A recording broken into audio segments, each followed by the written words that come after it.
The 25th Canadian Infantry Brigade was Canada's primary combat formation, intending to be sent as part of the British Commonwealth Forces Korea, originally composed of 3 infantry battalions and 2 armoured squadrons. Several individual units rotated through the brigade. Although a full brigade had been trained and armed by 1951, the success of the Inchon Landing meant that only 2nd Battalion, Princess Patricia's Canadian Light Infantry was initially sent. However, Chinese and North Korean forces subjected Canadian forces to fierce fighting throughout April 1951.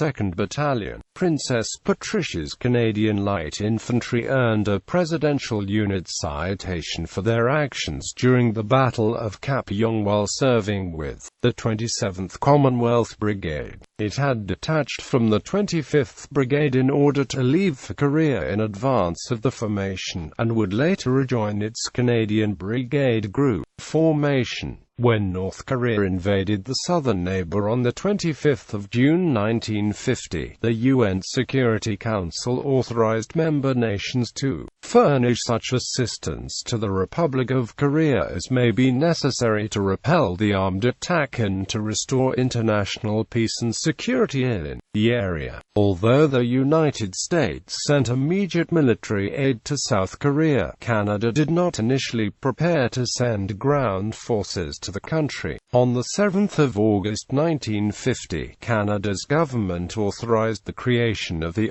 Canadian Army Special Force. Originally, it was to comprise an armoured regiment, and the 2nd Battalions of each of Canada's permanent force infantry regiments, Princess Patricia's Canadian Light Infantry, Royal Canadian Regiment, and Royal 22E Regiment, placed under the overall command of Brigadier General J.M. Rockingham. Initial operations in Korea. Due to the massive success of the Inchon landings, only the 2nd Battalion of Princess Patricia's was initially sent to Yokohama, and then on to Korea. By the time the transports arrived in Japan, however, the situation had changed significantly. China had sent substantial forces to the aid of North Korea, pushing UN forces back into South Korea. As a result, the PPCLI was sent directly to the front lines, located near Seoul, in mid-February. The first contact made with North Korean and Chinese forces came at the end of that month. In early March, United Nations forces initiated a counteroffensive against Chinese forces, while the Canadians moved into the Cap-Yong Valley near the 38th parallel.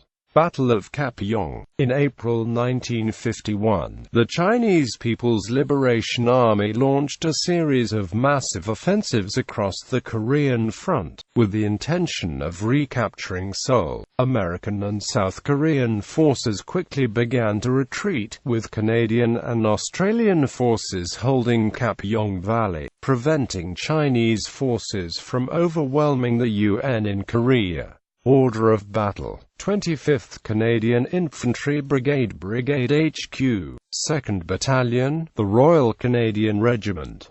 1st Battalion, Princess Patricia's Canadian Light Infantry. 2nd Battalion, Royal 22E Regiment, C Squadron, Lord Strathcona's Horse.